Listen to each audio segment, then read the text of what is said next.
Oye, país, buenas noches, buenas noches. Oye, país, yo soy Rudy González. Gracias por su compañía en esta hora, como cada noche aquí por Color Visión. Analizamos los temas de interés nacional e internacional, los temas que son noticia. La Feria del Libros concluyó este domingo luego de 8 días, del día 7, viernes 7, 8, 10 días en la Plaza de la Cultura.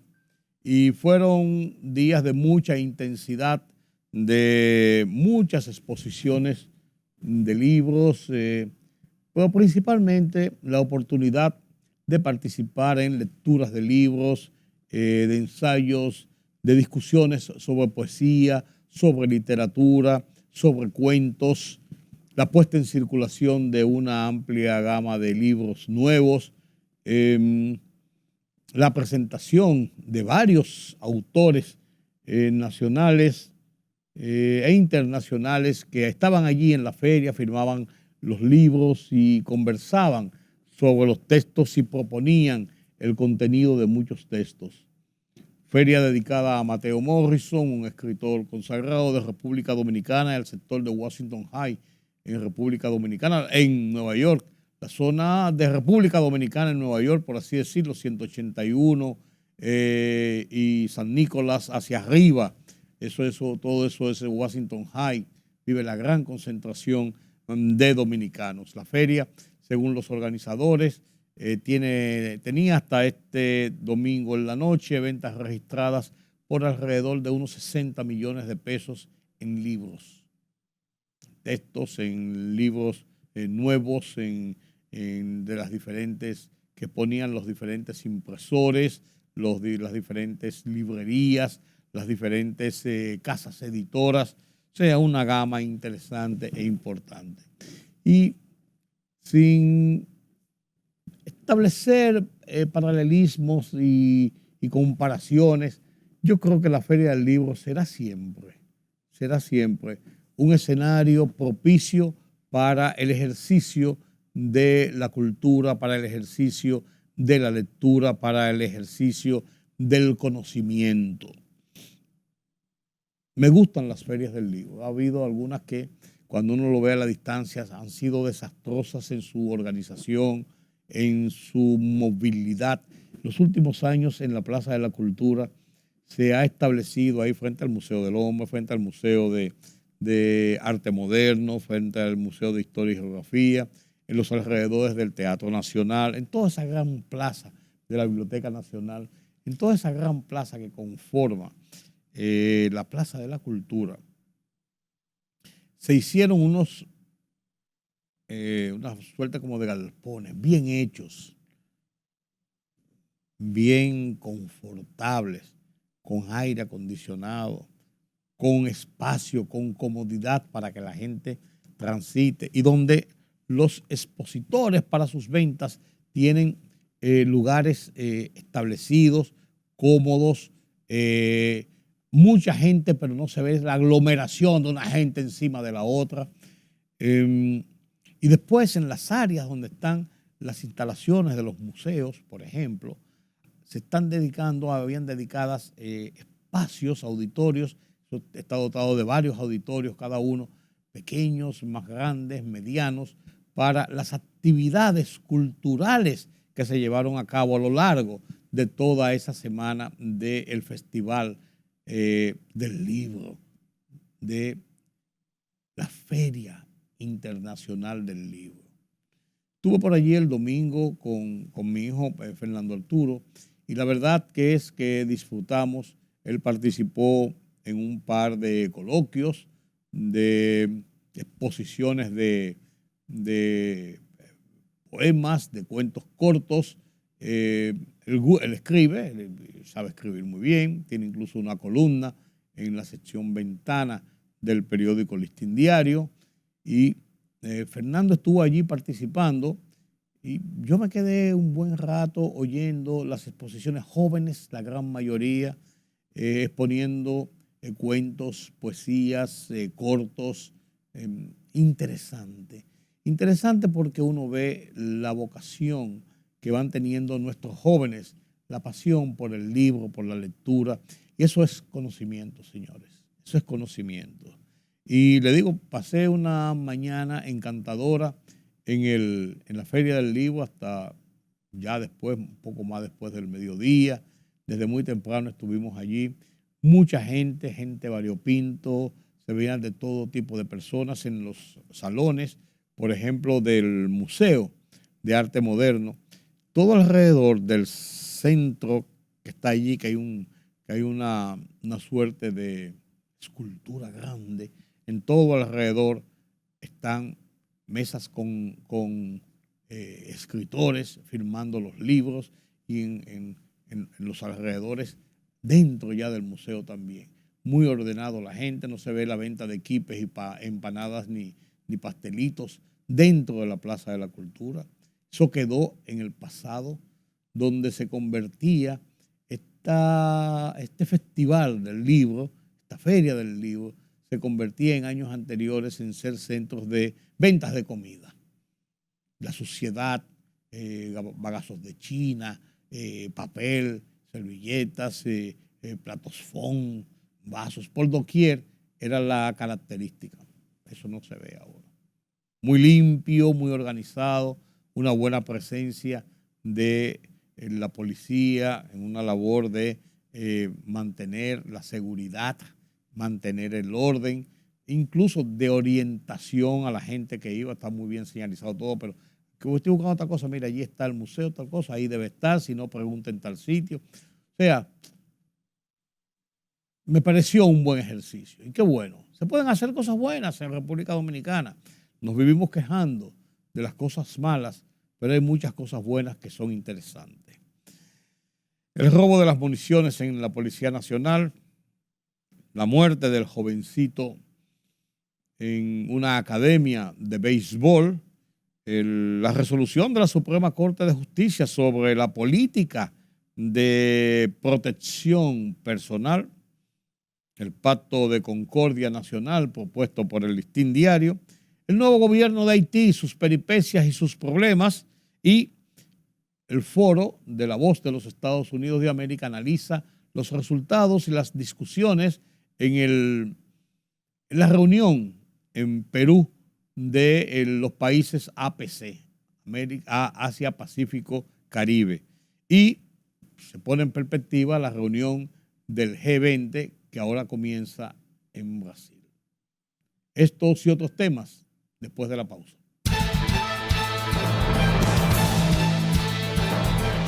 Nueve miembros de la Policía Nacional y una civil, a quienes se les imputa componer una red criminal integrada por agentes de la institución encabezada por el coronel que dirigía la Intendencia de Armas, fueron apresados por el Ministerio Público durante la puesta en marcha de la Operación Pandora, a cuya red se le atribuye sustraer más de 900.000 proyectiles. El Ministerio Público dio a conocer los nombres y rangos de los policías acusados y el de una mujer para quienes se pedirán medidas de coerción en las próximas horas. La Fuerza del Pueblo se apresta a llevar al Tribunal Superior Administrativo un recurso en procura de que se deje sin efecto la juramentación de Amparo Custodio como alcaldesa de La Vega, siguiendo el paso al Partido de la Liberación Dominicana PLD, que no tuvo éxito con un recurso similar. El anuncio lo hizo el presidente de la Fuerza del Pueblo, Leonel Fernández, aunque no dio a conocer la fecha cuando procederán a depositar el recurso. Más de 220.000 personas asistieron a la 26ª Feria Internacional del Libro Santo Domingo 2024, que se celebró del 7 al 17 de noviembre en la Plaza de la Cultura Juan Pablo Duarte, cuyas ventas superaron los 57 millones de pesos, el 79% de ellos exclusivamente por las compras de libros, informó la ministra de Cultura Milagros Germán en la clausura de la cita literaria. La Feria del Libro Santo Domingo 2024, en la que se celebraron unas 500 actividades, estuvo dedicada al poeta y ensayista Mateo Morrison y como invitada de honor a la comunidad dominicana de Washington Heights en Nueva York, donde se concentra el mayor número de residentes dominicanos en los Estados Unidos.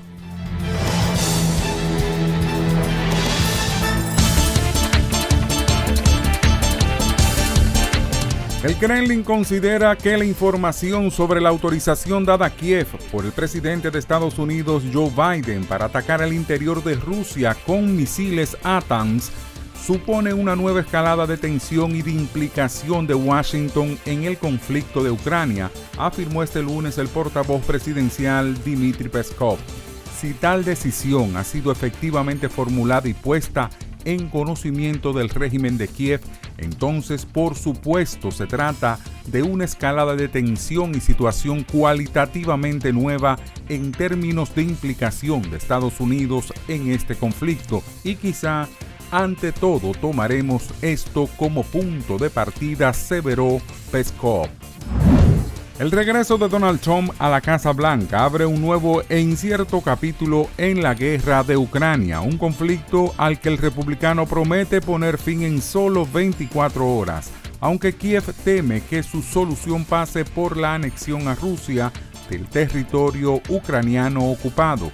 La incertidumbre aumenta tras la decisión estadounidense de autorizar a Ucrania el uso de los misiles ATACMS de 300 kilómetros de alcance en suelo ruso, decisión de la que ha informado la prensa de los Estados Unidos. Los líderes del Grupo de los 20, el G20, se reúnen desde hoy en Río de Janeiro, Brasil, para su cumbre anual que se centrará en la inclusión social, las reformas globales y el desarrollo sostenible. La reunión, en la que participan delegaciones de más de 40 países, se celebrará hasta el 19 de noviembre en el Museo de Arte Moderno de la ciudad. Entre los temas principales del evento se encuentran la lucha contra el hambre y posibles reformas a instituciones internacionales. La libertad solo reside en los estados en los que el pueblo tiene el poder absoluto. Por el respeto a los valores democráticos y la dignidad del pueblo dominicano, El Rumbo de la Tarde, plural, objetivo, comprometido siempre con la verdad. Con Georgie Rodríguez, Rudy González y Ramón Colombo. Los poderosos ya están en el aire.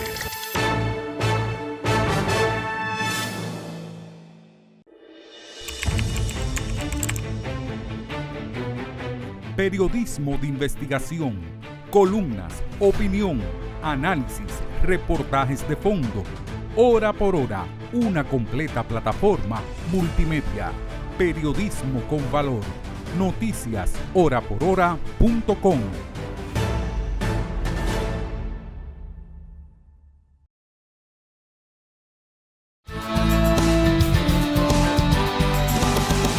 El tema del robo de pertrechos policiales, de pertrechos de armas, de municiones, ocurrido en las instalaciones de la Intendencia de Armas de la Policía.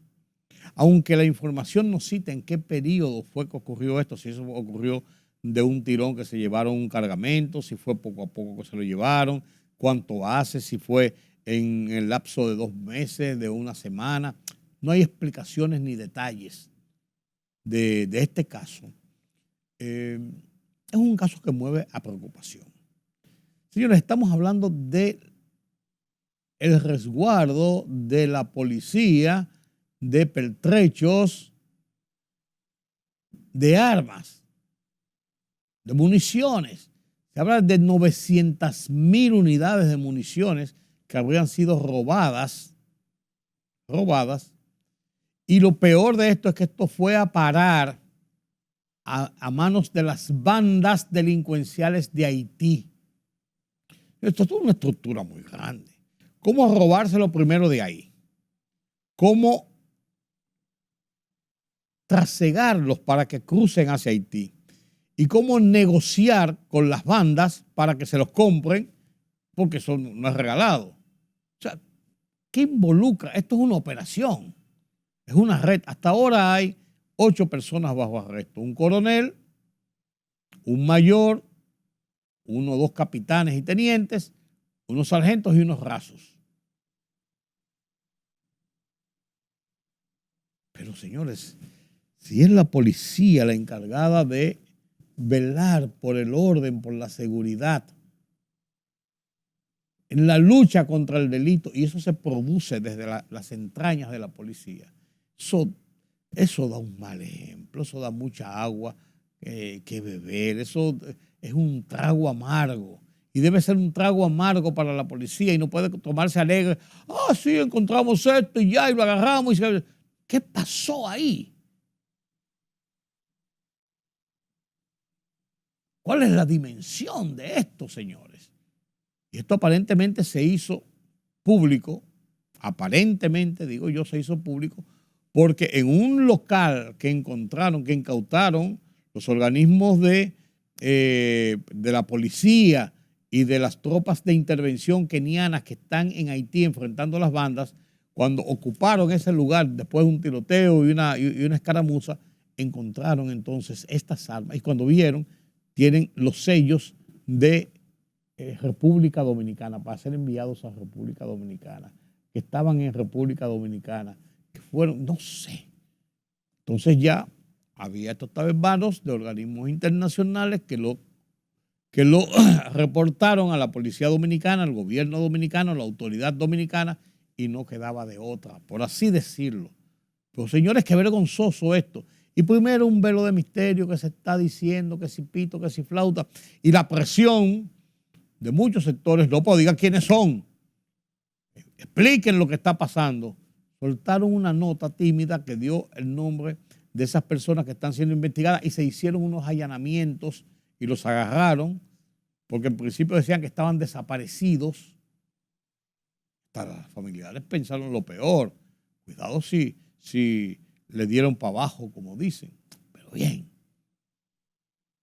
Qué vergonzoso esto, pero esto no puede quedarse así, señores. Esto hay que darle una explicación satisfactoria a la sociedad, explicar qué fue realmente lo que pasó, en qué tiempo pasó esto, cómo ocurrió esto. Y establecer las responsabilidades, establecer sanciones, régimen de consecuencia. Si no hay régimen de consecuencia, estaremos en lo mismo. Un paño con pata, mándalo para allá, para Mano Guayabo, que es donde mandan a los policías y a los oficiales cuando tienen algún problema con la ley, con la justicia. Entonces se olvida ahorita, viene la Navidad, la Pascua, la Chelcha, la cosa, y cuando viene a usted, esta gente andan en la calle. No estoy culpando ni estoy condenando. Estoy diciendo que las cosas deben quedar claras. Que deben quedar claras. Como debe quedar claro, muy claro, este tema de la resolución emitida por la Suprema Corte de Justicia, estableciendo una ordenanza para que sean protegidas, se establezca una política de protección sobre bienes y sobre nombres y sobre personas que están siendo pasibles de una acción judicial. Alega la Suprema Corte de Justicia que realmente después se llega a una conclusión que no es tan adversa para esa persona o para esas propiedades, y entonces después no hay quien pueda resarcir eso. Y yo digo lo siguiente, eso es verdad. Tienen un punto, claro. Ahora, la sociedad está en la obligación de conocer episodios que están ya en manos de la justicia, y los procesos en este país son públicos, orales y contradictorios. Son procesos públicos. A quien yo creo que debe llamarle la atención la Suprema Corte de Justicia es al Ministerio Público. Porque el Ministerio Público sí, antes de hacer una acusación, cuando hace los aparatosos allanamientos y esposas y cascos y 25,000 policías y centellas y cosas a las 4 de la mañana, a las 3 de la mañana, a las 12 de la medianoche, un camarógrafo y va y permiten todo, y llevan a las personas esposadas con un casco y con un chaleco antibala como si fueran blancos de terroristas y tienen que proteger. Pero además de eso, la Procuraduría, la Fiscalía, está acostumbrada y nos ha acostumbrado a filtrar, para así decirlo, a filtrar documentos, partes de lo que son procesos de investigación y donde le endilgan a fulano, a perencejo y a sutano grandes culpas, buscando primero, crear un ambiente para sus medidas de coerción y para justificar la prisión, que es lo primero que pide el Ministerio Público. Pero esto se hace público muchísimas veces, antes siquiera de publicar, de radicar una acusación. Entonces yo creo que la Suprema Corte de Justicia debe comenzar por ahí. A la pura no. Usted no puede hacer eso.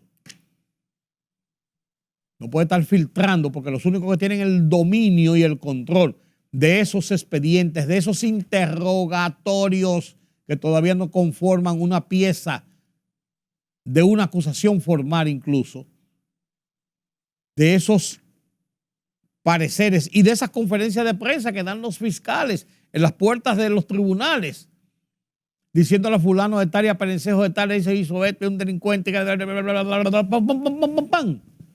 y todo. El paredón moral. Entonces, por ahí debería comenzar si es que se quiere hacer eso. Porque eso sí es violatorio.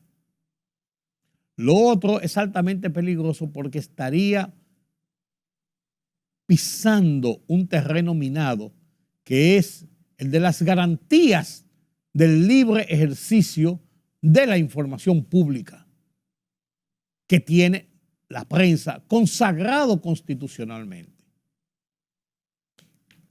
¿Quién va a establecer la selectividad de qué se puede dejar publicar y qué no se puede dejar publicar? ¿Qué nombres se pueden publicar? ¿Qué compañías, qué episodios, qué situaciones se pueden publicar de un expediente o no se puede publicar? ¿Cómo se va a determinar eso? ¿Sobre la base de qué juicio?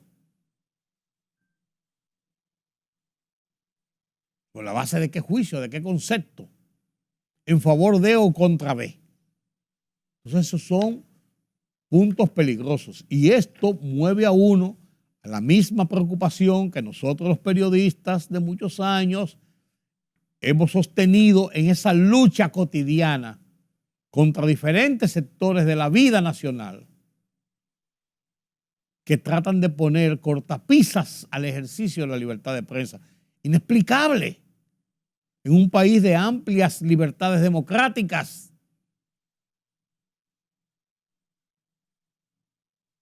Ahí está todavía dando vuelta la ley 124. Un año después que se promulgó la ley, prácticamente. Y todavía está dando vuelta para corregir 3, 4, 5 artículos que eran visiblemente inconstitucionales y que ponían en peligro el libre ejercicio de la privacidad y la libertad de prensa y de expresión en República Dominicana. Por ahí anda otra ley de derechos de establecer derecho a la información. Entonces, hay como siempre, aunque vivamos en regímenes democráticos, intentos por coartar la libertad de prensa, la libertad de expresión, la libertad de la gente conocer los hechos. Que esas redes sociales dicen lo que le da la gana, comiencen parando ustedes la filtración de documentos. 1, 2, usted cometió difamación e injuria, sométalo a los tribunales.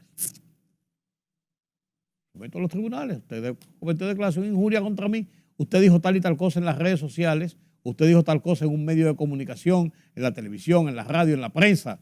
Están los mecanismos institucionales establecidos. Pero no que se haga de oficio, no que se haga de una forma medalganaria, no que sean antojadizas la aplicación de medidas tan sensitivas como esa que pueden tocar la libertad de expresión, la libertad de prensa, la libertad de difusión del pensamiento. Yo tendría ojerizas con ese tipo de cosas. El Listín Diario ha publicado una propuesta, llamar a un pacto de concordia nacional, en el que pide al liderazgo político nacional, encabezado por el liderazgo oficial que encarna lógicamente el presidente Luis Abinader. Es el líder del PRM, los demás son medio chacharosos. El líder del partido, están los líderes de los partidos políticos que fundamentalmente hacen ejercicio político en República Dominicana. Está un liderazgo empresarial fuerte, públicamente identificado. Y así hay liderazgos muy definidos en República Dominicana. Y no cabe dudas de que hemos vivido en un casi final de año, después del mediado de año, como que hay un ambiente raro. Muchos dimes y diretes, muchas acusaciones, muchas quejas, desinformaciones, y cada uno alando para su lado. El tema de las reformas, el tema de medidas, de acciones, enrarecen el ambiente. Y ahora que no estamos a las puertas de procesos electorales, yo creo que es válida esa propuesta del Listín Diario para que nos sentemos en una mesa de diálogo. La modalidad se establecería vis a vis, en grupo, por sectores, en un gran diálogo nacional donde participen un poco más de personas en lo graneado de la sociedad, de lo que representan la sociedad dominicana. Qué sé yo, pero es necesario que nos veamos la cara, que nos hablemos con franqueza, que discutamos los problemas que son de todos, en favor de todos. O es como deben ser. Entonces se hace necesario realmente un diálogo de esta naturaleza. No podemos cejar en esto, señores. No podemos cejar en esto. Hay que deponer egos y actitudes y arrogancias, petulancias. Y venir y hablar. Somos una nación pequeña en que tenemos muchos retos cotidianos por delante. Día por día, cada vez que amanece y sale el sol, tenemos un nuevo reto que enfrentar. Si no lo hacemos con residumbre, con resiliencia, con buenos deseos, con decisión de enfrentar los problemas, siempre vamos a tener disensos y siempre vamos a tener oposiciones, pero la mayoría debe primar en favor de lograr lo mejor para el desarrollo de la sociedad. No podemos cejar en esto. Y algunos líderes han dado su aquiescencia, su buena vibra, su mejor intención sobre la propuesta del Listín Diario, y ojalá que esto se vaya cuajando y que no comencemos a poner condicionantes y periquitos, sino sentarnos, vuelvo y digo, a la franca, face to face, vis a vis, con las cartas sobre la mesa, en favor de lo que necesita el país. Miguel Franjul, en su editorial de la fecha, hablando sobre ese tema, un editorial que tituló Un paso al frente en el pacto por la concordia. En la voz de Miguel Franjul, director del Listín Diario, esta propuesta la comparto con ustedes a continuación.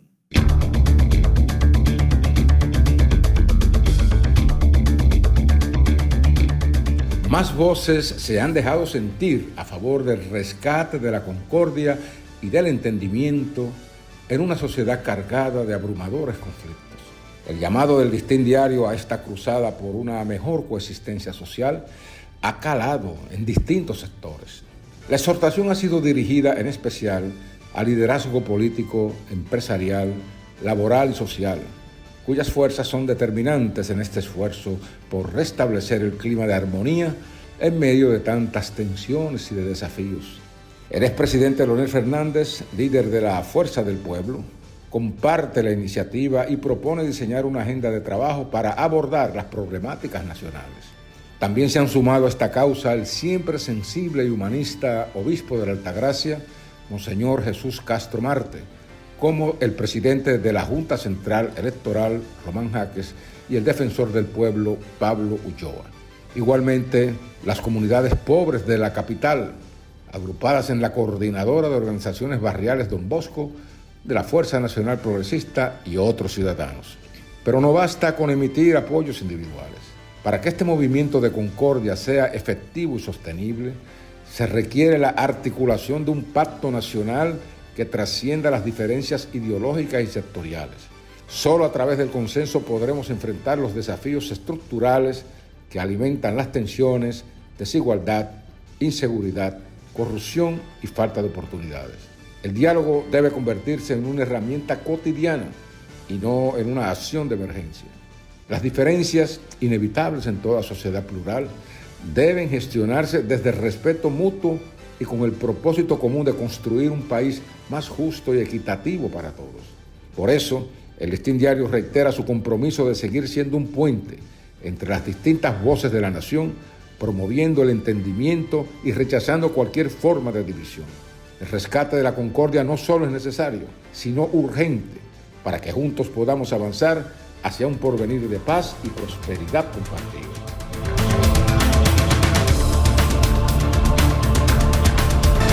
La libertad solo reside en los estados en los que el pueblo tiene el poder absoluto. Por el respeto a los valores democráticos y la dignidad del pueblo dominicano, el rumbo de la tarde, plural, objetivo, comprometido siempre con la verdad. Con Georgie Rodríguez, Rudy González y Ramón Colombo. Los poderosos ya están en el aire.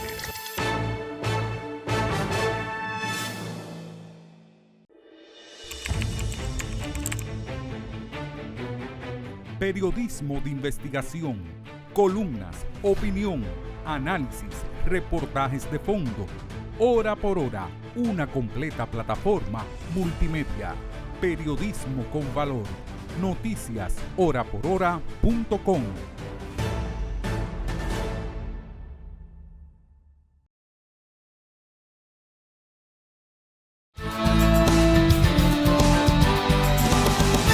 La destitución del primer ministro de Haití, Gary Corniel, era la crónica de una muerte anunciada. Se peleó con el Consejo Provisional Provincial, un grupo de viejos que no saben lo que están, que no... Y él quiso imponer a rajatabla posiciones muy radicales en contra de ese consejo, en vez de aunar esfuerzos y trabajar con ese consejo. Y si bien es cierto que hubo denuncias de que había unos miembros del consejo que estaban relacionados o acusados o involucrados en un alegado acto de corrupción al pedirle $750,000 al presidente del Banco Central para mantenerlo en su posición, no es menos cierto que una vez hecha la denuncia, él comenzó una campaña contra estos en una forma de debilitar esa posición. Y el Consejo Presidencial, a su vez, ya habían tenido un choque en Naciones Unidas cuando Corniel entró a una reunión y dejó fuera, que no había llegado todavía a la reunión, una reunión internacional con varios presidentes, dejó fuera al presidente del Consejo Presidencial, que a quien le correspondía realmente. Lo dejó fuera y ahí comenzó una disputa bastante incómoda, bastante difícil sobre la jerarquía de poder en Haití. Más adelante, el Consejo Presidencial le pidió la destitución de Dominique Tipois, hasta ese momento canciller, porque sus declaraciones temerarias, abusivas, desconsideradas contra el marco de las relaciones con República Dominicana, lo que tendían era a agravar y profundizar un encono entre ambas naciones que no era necesario y que no es la visión que aparentemente tiene el Consejo Presidencial Provisional, sino poder establecer un gobierno y llevar las mejores relaciones con República Dominicana dentro del marco de todo lo posible, sin que esto no signifique que no se pueda hacer una denuncia, que no se pueda establecer una queja, que no se pueda discutir un tema, pero no con ese grado de hostilidad que tenía la señora Dominique Tipois, que estaba tratando de hacer vida política a través de indisponer a República Dominicana con Haití de una forma beligerante, como lo hizo su predecesor, el señor Claude Joseph, también canciller, quien fue destituido por esas actitudes y esas posiciones. Entonces, la señora Dominique Dupuis fue destituida por el nuevo primer ministro que sustituyó a Gary Cornier. Inmediatamente, él estableció y formó su nuevo gabinete y dejó a la señora Dupuis fuera del Ministerio de Relaciones Exteriores y de su gobierno por sus actitudes. Entonces, mientras esto ocurre en Haití, en lo que es la búsqueda de la cúpula de reorganización de la cúpula institucional, la violencia continúa en las calles, con las bandas haciendo tropelías y las fuerzas kenianas de ocupación y la policía en una forma tímida y sí, no, y por aquí sí, por aquí no, y resguardado, están tratando de controlar y de retornar el orden público a las calles, lo que no han logrado, lo que sigue demostrando que las pandillas siguen teniendo el control. Hay que darle seguimiento día a día, minuto a minuto, momento a momento de lo que pasa en Haití por sus implicaciones hacia el estado de las relaciones con República Dominicana y nuestra frontera. Vaya usted a ver. Esta semana La Voz de los Estados Unidos de América en su foro interamericano analizó los temas de libre comercio, medioambiental, las políticas de medio ambiente y la realidad de las relaciones de todas esas políticas en favor de enfrentar problemas comunes de los países APC, África, Pacífico, Caribe, cuya cumbre, con la presencia del presidente Xi Jinping de China y del presidente Joe Biden de Estados Unidos principalmente, se dio en Perú. La Voz de los Estados Unidos de América analiza los pormenores de este foro, incluso de cara al foro del G20 que comienza ahora en Brasil. Veamos cómo La Voz de los Estados Unidos de América abarca el tema en la conducción de Gonzalo Abarca desde Washington, D.C. Con esto terminamos nuestra emisión de esta noche aquí en Oye País. Gracias por su compañía. Yo soy Rudy González. Pasen un feliz resto de la noche. Veamos este debate en el Foro Interamericano sobre los resultados de la reunión de los APC en Perú. El presidente de Estados Unidos, Joe Biden, y su homólogo de China, Xi Jinping, participan en el Foro de Cooperación Económica Asia-Pacífico, APEC, que reúne en Perú a las principales figuras de 21 economías globales. La cumbre comprende desde la discusión de temas que van desde economía hasta medio ambiente. La APEC se realiza a solo días del encuentro en Azerbaiyán de la Convención Marco de Naciones Unidas sobre Cambio Climático COP29. Celia Mendoza ya se encuentra con nosotros desde Lima, desde el epicentro de la noticia en la cumbre. Celia, bienvenida. ¿Cuáles han sido los temas más destacados en que ha hecho hincapié el presidente Biden y el presidente Xi? Adelante. El presidente de los Estados Unidos, Joe Biden, estará tocando temas fundamentales para los Estados Unidos este sábado cuando se reúna con el presidente Xi Jinping. Estamos hablando específicamente acerca del fentanilo, una preocupación enorme para la administración Biden que termina el 20 de enero del 2025, pero también la guerra de Ucrania que actualmente tiene Rusia contra ese país, la situación comercial, la seguridad cibernética y otros temas, en especial el de los derechos humanos. Pero veamos, Gonzalo, lo que ha venido sucediendo y en especial lo que ha logrado hacer China en el marco de esta reunión. El encuentro entre Joe Biden, presidente de Estados Unidos, y el mandatario chino Xi Jinping, que se da al margen de la cumbre del Foro de Cooperación Económica de Asia-Pacífico, acapara la atención durante este encuentro de los líderes de las 21 economías que conforman este grupo que se dio cita en Lima, Perú. Nosotros tenemos la presencia justamente en esta sede de dos importantes líderes mundiales, el presidente de China, que justamente viene a inaugurar el puerto de Chancay, que como usted lo ha referido es probablemente la inversión más importante en el Perú de las últimas décadas y que va a permitir convertirnos en el principal hub de Latinoamérica, y finalmente también la presencia del señor presidente de los Estados Unidos para concretar la donación de los 9 helicópteros Black Hawk que Estados Unidos ha donado al Perú para una lucha frontal contra el narcotráfico. Según la Casa Blanca, el encuentro se llevará a cabo el sábado 16 de noviembre en Lima, donde Biden se espera hable con Xi sobre el fentanilo, la guerra de Rusia contra Ucrania, la situación de Taipei, entre otros temas. Dalia Molano, vocera en español del Departamento de Estado. Solamente van a reflexionar sobre lo que ha funcionado en esa relación que ha mantenido el presidente Biden muy establemente con medio de sus asesores por los últimos 4 años, pero también el presidente Biden va a hablar sobre los temas que le preocupan, por ejemplo, los derechos humanos, la seguridad cibernética y las acciones de China en el mar del sur de China. En un momento donde China avanza en su agenda comercial en la región, en especial en Perú, donde invirtió $1.300 millones para la construcción del puerto de Chancay. Somos el país que tiene más relaciones comerciales con China de toda Latinoamérica, o sea, somos importantes para ellos. Es una lástima. Lo que según Berit Knudsen, experta en geopolítica, también ha llevado a Estados Unidos a intentar contrarrestar los avances de China. Hablando del presidente Biden y específicamente de los Estados Unidos, hay otro puerto que está en evaluación, que es el puerto de Chancay, está al norte de Lima. Al sur de Lima hay un puerto que se llama el puerto de Corío, que estamos tratando de negociar. A lo que se suma la posibilidad de que haya una base espacial estadounidense dentro del Perú al norte del país, proyecto que quedaría a manos de la entrante administración.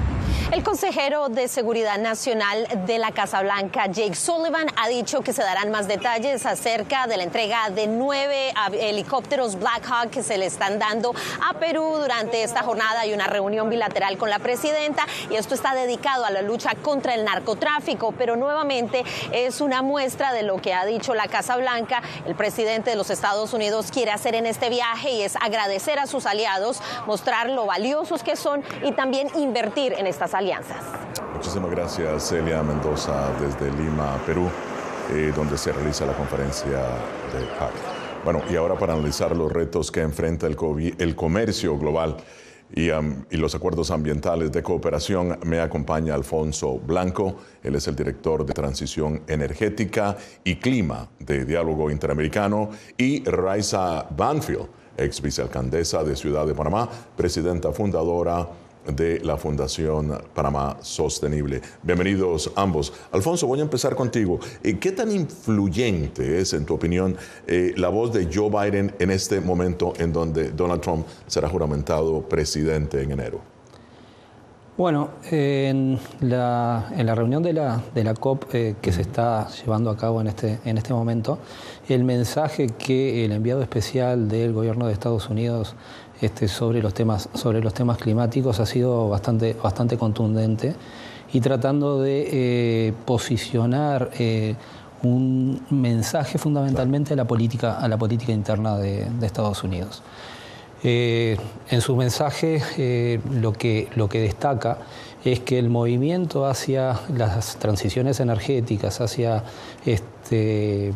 las energías verdes y la acción climática que se está dando en Estados Unidos específicamente, ya es un movimiento que es difícil de revertir, y eso es gran parte del mensaje que John Podestá brinda en la COP, fundamentalmente orientado internamente hacia Estados Unidos. No hacia el exterior. No, porque fundamentalmente lo que se observa es que la acción en temas de energías limpias, que es promovida por el IRA como instrumento para fomentar la incorporación de energías limpias en Estados Unidos, se concentra fuertemente en estados que tienen una tendencia republicana. Y por lo tanto esto también es un mensaje a la política interna de tratar de darle una continuidad a las acciones que están destinadas fundamentalmente a la lucha contra el cambio climático. Claro. Muy bien. Y ahora, Raiza, en el marco de la APEC y del COP29, ¿qué desafíos medioambientales emergen como los más cruciales para los países de América Latina? Bienvenida. Buen día, muchísimas gracias. Yo considero que el desafío primordial es el que acabamos de ver reflejado en la pasada COP16 de la biodiversidad en Cali, Colombia. Es el tema de la biodiversidad. Finalmente se ha entendido que la riqueza y el mayor aliado en la lucha climática de América Latina es su rica biodiversidad, que al mismo tiempo ha sido el banco, digamos, del norte global. Entonces, el hecho que no se haya llegado a acuerdos en la COP de Cali para cómo se va a financiar la protección de la biodiversidad deja el piso un poco desbalanceado para nuestras negociaciones dentro de la COP climática, porque más allá de la transformación energética y todas estas cosas que se necesitan para mitigar, ¿no?, y reducir emisiones, necesitamos protegernos ante esta intensidad que ya estamos viviendo las consecuencias, obviamente por la desprotección y la pérdida de biodiversidad que están sufriendo nuestros países. El 2024 es un año en donde el calor y los fenómenos meteorológicos extremos han batido récords, y eso lo sabe mejor Raiza, en donde Panamá ha sufrido los embates del cambio climático en proporciones increíbles. Mientras tanto, aquí en Estados Unidos, Donald Trump asumirá la presidencia por segunda vez en enero. ¿Qué esperar de sus políticas en temas ambientales y energéticos? Bueno, continúa con nosotros Alfonso Blanco, él es director de Transición Energética y Clima de Diálogo Interamericano aquí en Washington, y Raiza Banfield, ex vicealcaldesa de Ciudad de Panamá, presidenta fundadora de la Fundación Panamá Sostenible. Raiza, tu comentario, por favor. El secretario general de Naciones Unidas, Antonio Guterres, dijo lo siguiente. Y cito, la catástrofe climática está golpeando la salud, profundizando las desigualdades, obstaculizando el desarrollo sostenible y sacudiendo los cimientos de la paz. ¿Qué tan urgente es, en tu opinión, el comentario del secretario Guterres en regiones como Centroamérica o el Cono Sur?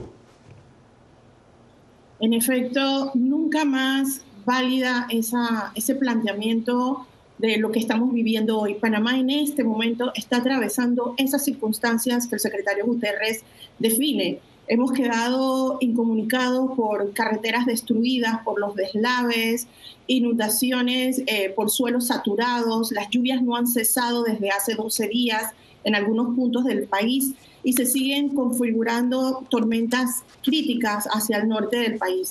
Panamá, ya lo sabíamos desde hace casi 15 años, uno de los países más vulnerables ante todas las consecuencias climáticas. Sin embargo, siempre estamos como atendiendo la urgencia en el momento que llega y no preventivamente, sino reactivamente, y jamás seremos capaces de resolver todo de manera reactiva, al contrario.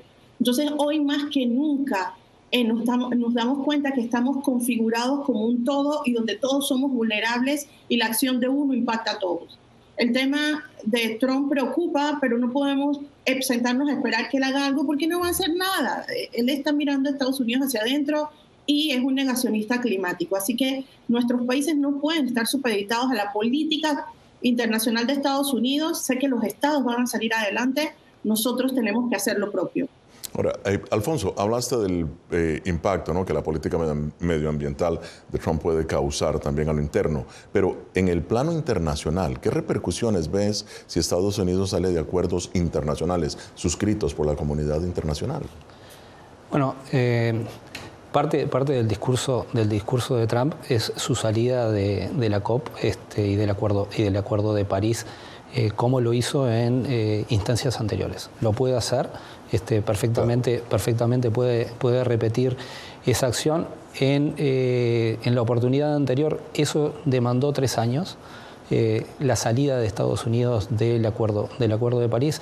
En esta instancia podría demandar menos porque hay una conformación de la estructura política del Congreso y internamente de Estados Unidos que podría llevar a que demande menos, pero podría salirse del acuerdo de París. El gran tema acá es que la realidad es completamente distinta a la que había en el 2017. Hoy la economía verde, hoy las energías renovables, hoy todo lo que son las inversiones que están vinculadas al desarrollo de las transiciones energéticas, fundamentalmente a nivel de no solamente de Estados Unidos, sino de toda la región, son relevantes y a nivel de la economía el impacto es completamente distinto a lo que se podría observar en el 2017. Muy bien. Raiza, en tu opinión, ¿cómo podría la política medioambiental de Donald Trump impactar en los esfuerzos energéticos de la región? Mira, si uno de sus planteamientos, como lo ha dicho, es, por ejemplo, cerrar la EPA, promover el combustible fósil, etcétera, obviamente es un retroceso importante y que impacta, pero coincido con el colega que el escenario de entonces no es el mismo porque hoy estamos más fortalecidos y más avanzados. Sí hay que ir hacia la transformación y está demostrando dar buenos resultados no solo ambientales sino económicos. El problema es que nuestro desafío es mucho más complejo que solo lo que va a hacer Trump en Estados Unidos o no. Es un tema de que ya estamos viendo que la compensación con bonos verdes, por el tema fósil, no es suficiente para reducir a ese 1.5 al que no podemos llegar, que de hecho ya nos lo pasamos en estos días.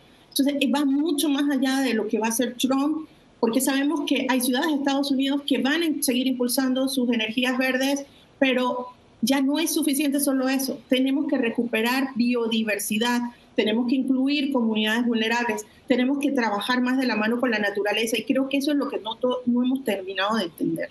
Ya. Ahora, Alfonso, en su administración el presidente Biden apostó por energía verde. Fue incluso parte de su plan y ha invertido billones en esto. ¿Qué va a pasar en tu opinión o qué podría pasar con todos estos programas que el presidente Biden ha estado fomentando en una administración ahora de Trump?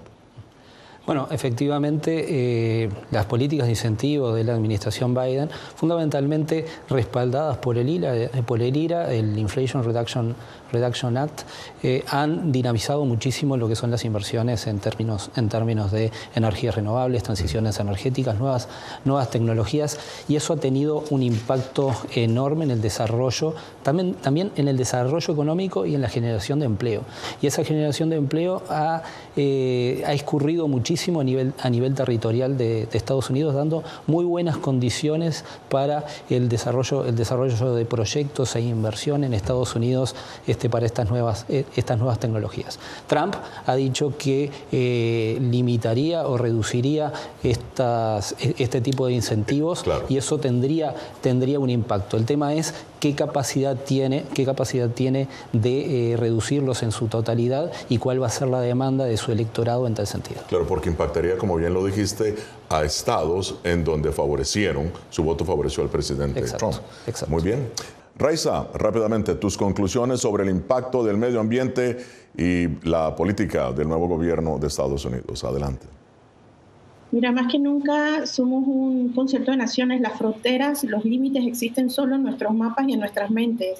El planeta no tiene fronteras ni límites y sufrimos todos el impacto que genere uno del conjunto de naciones y lo estamos viviendo. Es hora de recogernos y mirar más allá del ombligo, de mirarnos todos como humanidad. Tenemos que cambiar el modelo de negocio, el modelo de desarrollo, porque lo que está en juego no son las especies del planeta, somos nosotros, la vida humana. Y tenemos que mirar más allá del egoísmo del ahora ya, sino hacia el futuro por venir. Bien, Alfonso, tu análisis. Bueno, el tema del desarrollo de la humanidad es de lo que está en juego. Y en tal sentido creo que se han dado pasos importantes en términos de reducir la dependencia de los combustibles fósiles, trabajar en una reducción de emisiones. Esos esfuerzos hoy no son suficientes y hay que incrementarlos y hay que trabajar para llegar a las metas en sentido de reducción de emisiones. El gran problema acá es que se está poniendo en tela de juicio y puede haber un contexto geopolítico que no sea favorable para seguir trabajando en tal sentido. Muchísimas gracias a Alfonso Blanco y a Raiza Banfield. Llegamos hacia el final de esta edición de Foro. Nos vemos la próxima semana desde Washington. Les habló Gonzalo Marca. Gracias.